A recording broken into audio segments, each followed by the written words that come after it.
Have you ever studied for hours only to forget everything the next day? You sit at your desk, highlight pages, reread notes, and still, when the exam comes, your mind goes blank.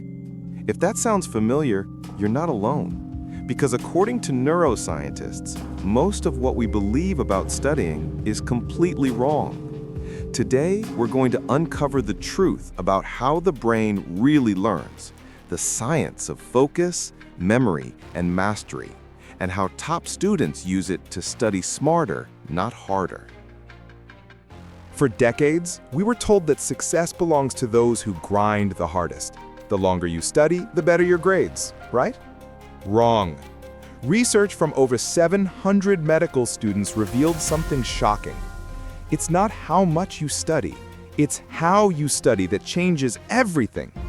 The best students weren't the ones spending 10 hours a day buried in books.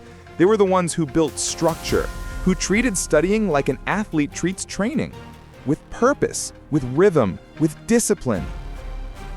Top students don't just find time to study, they schedule it. They pick a time of day, maybe early morning, maybe late afternoon, and they guard it like it's sacred.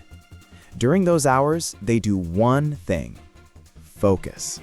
Phones off, notifications silenced, friends told, "I'll call you later." This is how they build what scientists call attention rhythm. When your brain studies at the same time each day, it begins to anticipate focus. After just 3 days, your mind adapts, making it easier to enter deep concentration without forcing it. It's not magic, it's biology. Most people study in groups, thinking it's more fun or more efficient. But here's the truth. The best students often study alone. Solitude is not isolation, it's calibration. It's where your brain organizes chaos into clarity. When you're alone, your thoughts don't compete with noise. You hear your own understanding echo back. So when it's time to study, disconnect.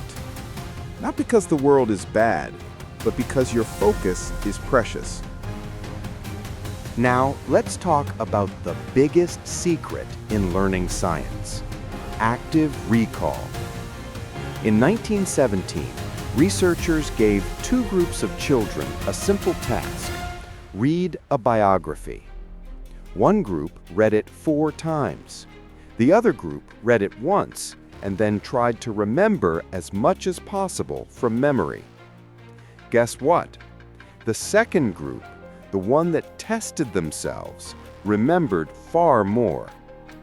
That's because learning doesn't happen when you input information. It happens when you retrieve it. Every time you pull an idea from your memory, you strengthen the neural connection that holds it. So stop rereading, start recalling. Ask yourself questions. Explain the material out loud, even to an empty room. That's how knowledge becomes permanent. Teaching isn't just for teachers. In fact, one of the strongest learning techniques is to teach what you've just learned. When you explain something to someone else, even a friend, even a mirror, your brain restructures that information into language it can use. You're not just memorizing facts anymore, you're building understanding. So don't keep what you've learned to yourself. Share it, because every time you teach, you become a student again, but at a higher level. Your brain doesn't learn while you push. It learns while you pause. There's a phenomenon scientists call the gap effect. When you take short breaks, even 10 to 30 seconds, your hippocampus replays what you just learned up to 20 times faster than real time. That means a 5-minute break isn't wasted time. It's the moment your brain turns short-term memory into long-term wisdom. So between chapters, between problems, between study sessions, pause, breathe. Let your brain do its secret work. Here's something fascinating and a bit scary. Students who reread material multiple times feel more confident. But students who test themselves after reading once, even when they struggle, actually learn more. Confidence doesn't always mean competence. Our brains trick us into feeling ready simply because we've seen the same page many times.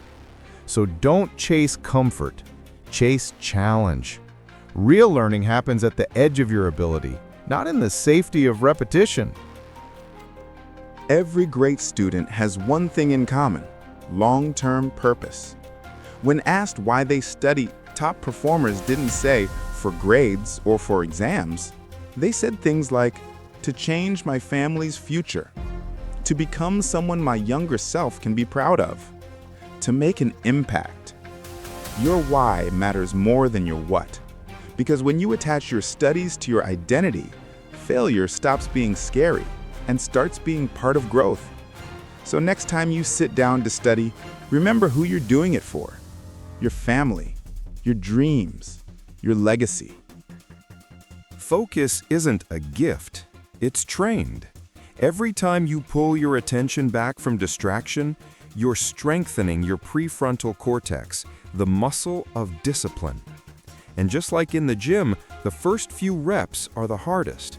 So when your mind wanders, don't feel guilty, smile. Because that moment right there is the workout. That's your brain learning to obey your will. Finally, understand this. Studying isn't just about passing exams, it's about mastering yourself. When you learn how to focus, recall, teach, and persevere, you build habits that reach far beyond school. You train your brain to take on anything. Whether it's medicine, art, or business, the process of learning stays the same. Discipline, curiosity, reflection, repetition. The students who realize this never stop growing. So next time you sit at your desk, remember, you don't need to study harder, you just need to study smarter. Put away your phone, schedule your time, test yourself, teach others, take breaks, and most importantly, believe that learning is a skill you can master.